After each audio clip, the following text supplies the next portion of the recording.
So, Paul sends his apologies that he can't be here, and so he sent me the slides, we talked on the phone. As I went through them, before I talked to him, I noticed how they remind me of the Wizard of Oz. They start off in black and white, and then they become colour. And I thought, that's a bit like lunar science, really. It started off in black and white, and I thought, well, maybe I can work some more Wizard of Oz stuff kind of into this talk. And then the sort of voice went, if you ruin my talk, I'll get you, my pretty. Right.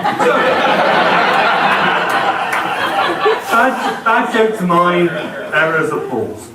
So, as we sort of heard about earlier, the Lunar Science Institute was started. Fiat's a great word. I always picture unarmed militia. Established by presidential fiat in '68. It was very much a home for the preliminary examination teams for Apollo. It's where the non-locals were hosted. It was then, as we heard, cited in the West Mansion. And then once asbestos stopped being trendy, it was moved here to the new building. So the early years was the preliminary examination team. You'll recognise a bunch of people here. I've written down names, but won't be able to go through everyone. Fred Hurst, Jack Schmidt, that's actually Jim Head, talking, as he can do. And so, from the very beginning, we had the Lunar Science Conferences were hosts, but a key part of the science that the LSI enabled were these early focused workshops. And the three that Paul thought were the most important to mention, there's one on impact breccias and melts, lunar magnetism and global geophysics, and also Mare volcanism. Also, LSI played a key role in what essentially became the ARPIS, the idea that you have a central data repository that scientists can come from all over the world and come and use. And then in 1978, LSI was expanded to be LPI, and as Paul says, it's never been the same since. I think he means it in a positive way.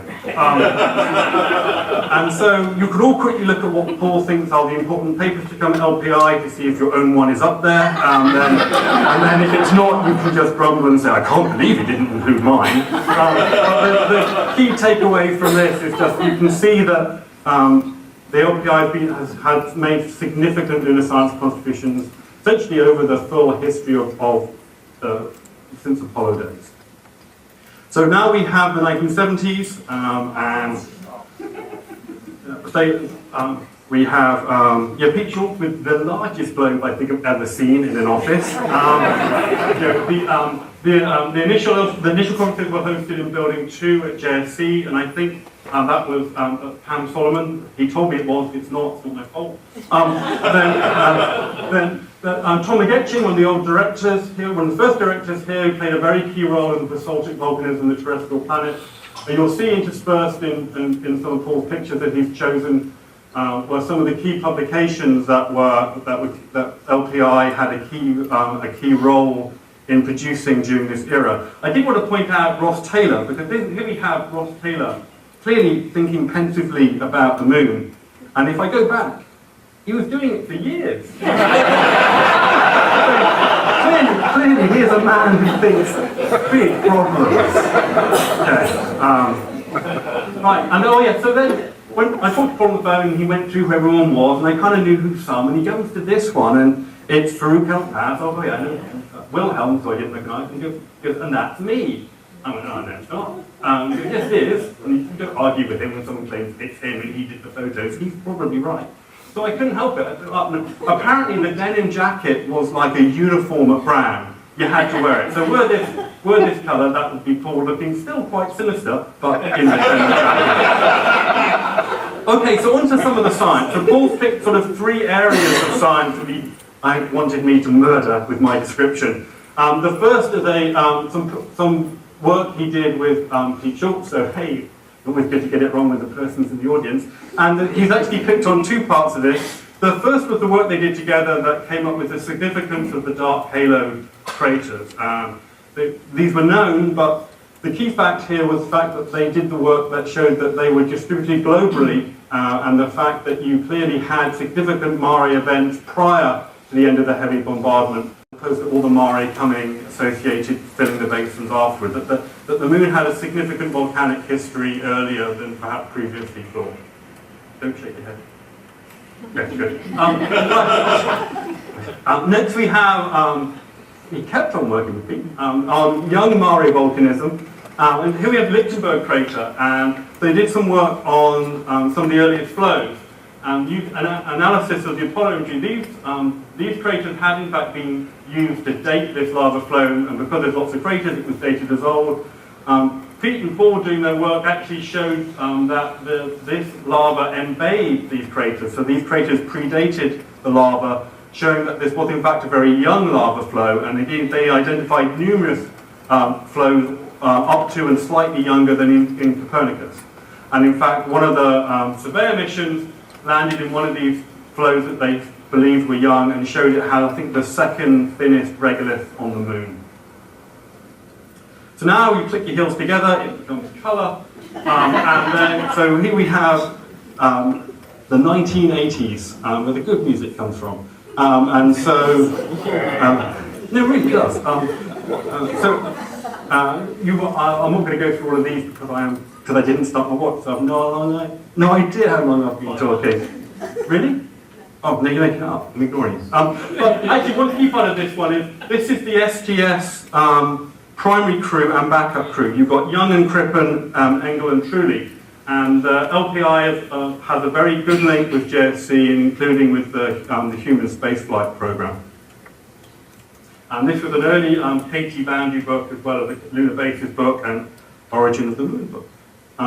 Now, Paul wanted to focus on some of the really important work that was done by Graham Ryder, who's a staff scientist here. He was an igneous petrologist, and he sort of came at the moon from a different direction.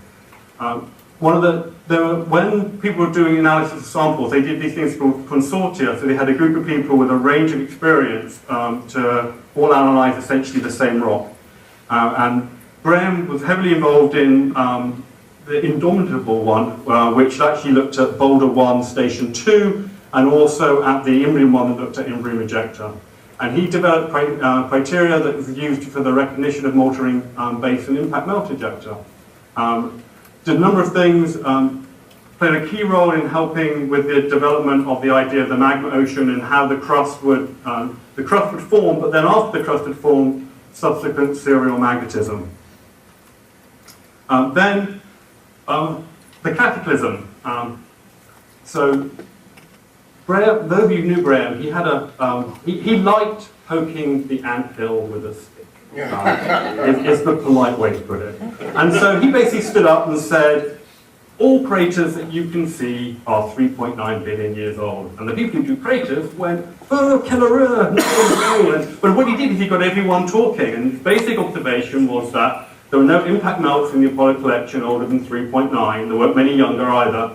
And so while it was very provocative and very Graham, it did spur a lot of new research on crating. And to be fair, there is now agreement that fairly universal agreement on the idea that there was some form of lunar cataclysm. So the 1990s, when my wife says most of my clothes come from, and apparently it's not retro if you've never stopped wearing them. It's fine, it's a small hole. So top left, you actually have Buck Sharpton looking for funding, and he's Graham, me with hair and a beard, so I can only now do half of that. Buck talking, Graham not listening. So this was essentially welcome to the 90s. Now, Lunar Science 90s. Oh, out of water. Oh, so then. Sorry, I was expecting to be slightly later. I'm going to do that in a bit. So, don't topple. So Paul, I want to talk a little bit about some of the polar work that was being done here by myself and him, and more recently by David Pring. Paul and I did the poles before they were trendy. We did some of the first work. Planetary flew in '94, and it was the first, actually, I believe the first digital camera to fly to another planetary body, and it really did provoke renaissance. It was the first mission to the moon since Apollo.